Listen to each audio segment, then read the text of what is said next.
பிடிக்காத மாதிரி தான் அது நடிக்கும், கண்ணு மட்டும் காட்டி கொடுக்கும்.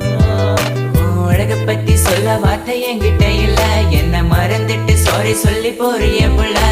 சிரிச்சு பேசி பழகி என்னைய மாத்திட்ட, என்ன கொஞ்சம் கொஞ்சமா நம்ப வச்சு ஏண்டி பிரிஞ்சிட்ட.